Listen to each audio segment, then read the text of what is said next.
The year-long war in Gaza has marked the most deadly period of conflict between Israel and the Palestinians in this decades-long conflict. In the occupied West Bank, groups monitoring Israeli settlements say it's also marked a record year for settlement expansion, and more are set to be built.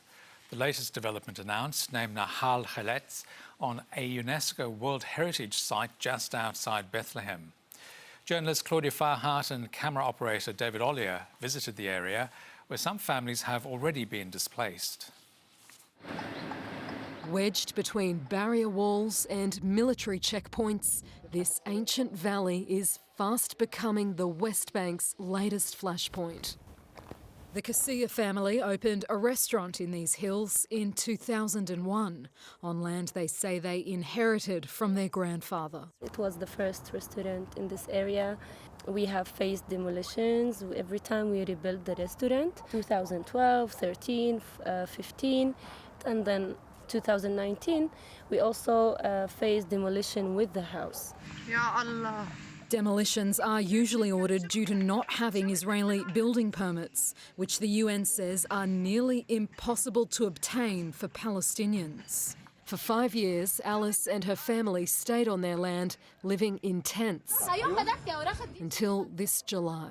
Taking advantage of what's happening in the war, they came to the land with the settlers. They kicked us out, and after 8 hours they came up with a military order to evacuate me and my family. Today, settlers are living on the land. Israeli watch groups say settlement activity like this has surged in the past year as the war in Gaza rages. Figures from Peace Now, a pro-two-state solution Israeli advocacy and settlement monitoring group, showing since October 7, settlers have built at least 43 new outposts, a dramatic increase on what had been a yearly average of 7 for nearly 3 decades. Israel also approved thousands of new units in existing settlements, while the government declared 2,400 hectares of the West Bank Israeli state land, almost half of all the land expropriated since the Oslo Accords. In the same period, more than 900 Palestinian homes and structures were demolished. We noticed that immediately after the war, a lot of what we're calling illegal construction began by the settlers. And I think we're in a process of annexation of the West Bank without actually call it annexation. In the Kasia's case, a subsidiary of the Jewish National Fund, which buys and develops property, claimed ownership of their land. The fund denied our request for an interview. Soon, more settlers will be moving in next door. Alice's land and all of this land around it belongs to a UNESCO World Heritage site.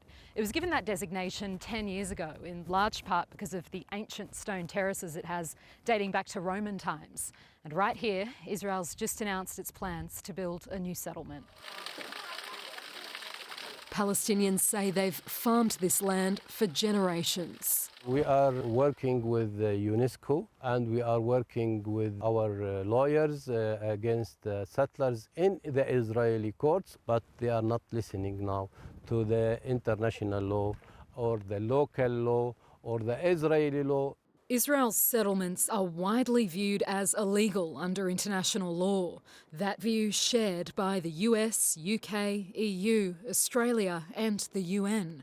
But Israel sees the West Bank as disputed, not occupied, so says its presence there is legal. The new settlement to be built, named Nahal Heletz, is the first one Israel has approved since 2017.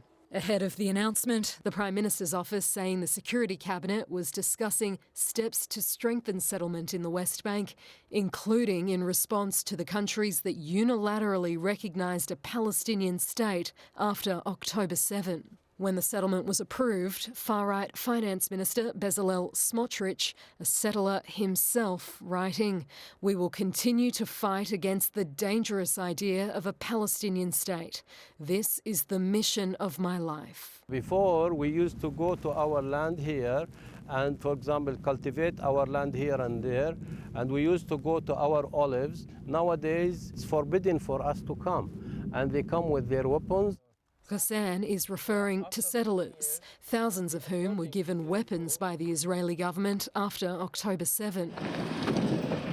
As we finished our interview, a settler approached our car.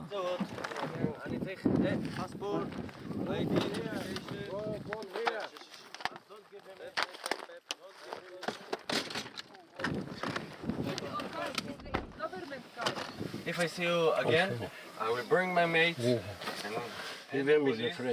and this will not end well. Okay. I mean, I don't know how Israel will be able to deal with the settlers and the Palestinians and all the tension that we're having since October 7. The war, together with the political support, actually created this situation that the settlers almost can do whatever they want. This is it. Today, the Casillas land is locked away behind a fence built by the settlers. I still have hope and I want to get it back. It's not about hoping, it's about the will. Whether it takes months or years, I will take it back. Israel left UNESCO in 2019 but remains party to the World Heritage Convention, meaning it has a legal requirement to protect the heritage sites under its control. In the West Bank, Claudia Farhart, SBS World News.